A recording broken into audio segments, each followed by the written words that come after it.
গতকাল শুক্রবার ভারতীয় সংবাদ মাধ্যম এনডিটিভিকে দেওয়া এক বিশেষ সাক্ষাৎকারে জয় একথা বলেন। তিনি বলেন, তাঁর মা দেশ ছেড়ে যেতে চাননি এবং বাংলাদেশে ফিরে যেতে চান। নিজের প্রধানমন্ত্রিত্বের শেষ 2 মেয়াদে শেখ হাসিনা অবসরে যেতে চেয়েছিলেন বলেও সাক্ষাৎকারে জোর দিয়ে বলেন জয়। সেই সঙ্গে তিনি তাঁর মায়ের আবার সক্রিয় রাজনীতিতে ফেরার সম্ভাবনাও উড়িয়ে দেননি। জয় বলেন, তিনি এক জায়গাতেই আছেন।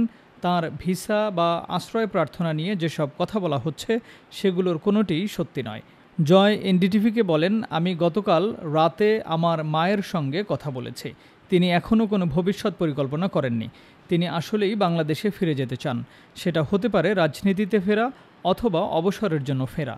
এটা তাঁর বাড়ি, তিনি সেখানে বড় হয়েছেন। এটাই তার শেষ মেয়াদ হতো। তার বয়স ৭৬ বছর। তিনি টুঙ্গিপাড়ায় তার গ্রামের বাড়িতে অবসর জীবন কাটাতে চান। ওটা তাঁর স্বপ্ন।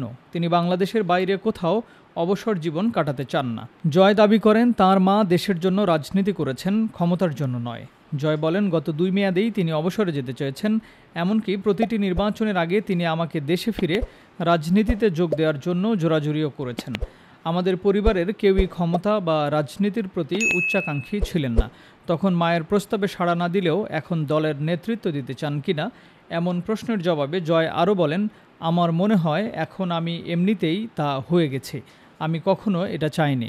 আমার কোনো রাজনৈতিক উচ্চাকাঙ্ক্ষা নেই। কিন্তু যখনই আমি জানতে পারলাম আমাদের দলের নেতারা হামলার শিকার হচ্ছেন, তাদের বাড়ি জ্বালিয়ে দেওয়া হচ্ছে, আমি বলেছি তাদের হাত আমি ছেড়ে দিতে পারি না। শেখ হাসিনার ছেলে বলেন, আমি আমার দলের অনেক নেতার সঙ্গে যোগাযোগ রাখছি। আমাদের প্রায় সব মন্ত্রীর বাড়ি পুড়িয়ে দেওয়া হয়েছে। আমাদের পূর্বপুরুষের বাড়িও পুড়িয়ে দেওয়া হয়েছে। এই পরিস্থিতিতে যেটা দরকার আমি সেটাই করব। আওয়ামী লীগের এখনও লাখ লাখ অনুসারী রয়েছে। রাতারাতি এটা গায়েব হয়ে যেতে পারে না। শেখ হাসিনা দেশে যে উন্নয়ন কাজ করেছেন তাতে যখন নির্বাচন হবে আওয়ামী লীগ জিততে পারবে বলে মনে করেন জয়। বলেন, আওয়ামী লীগ গণতান্ত্রিক দলগুলোর একটি এবং নেতাকর্মীরাই সিদ্ধান্ত নেবেন কে দলের হাল ধরবেন। সজীব ওয়াজেদ জয় বলেন, যদি আওয়ামী লীগের কর্মীরা আমাকে ফিরতে বলেন আমি বিষয়টি ভেবে দেখব। এটা দলের সদস্যদের উপর নির্ভর করছে। যদি দল চায় তিনি নেতা হন তবে তিনি নেতা হবেন। আমরা পুরোপুরি গণতান্ত্রিক দল। কে তাদের দলের নেতৃত্ব দিতে চলেছেন সেটা সম্পূর্ণরূপে দলের সদস্যদের উপর নির্ভর করবে। 1 মাসের বেশি সময় ধরে চলা আন্দোলন, বিক্ষোভ, সংঘাত ও সহিংসতার মুখে গত সোমবার দেশ ছেড়ে ভারতে আশ্রয় নেন শেখ হাসিনা। সঙ্গে ছিলেন বোন শেখ রেহানা।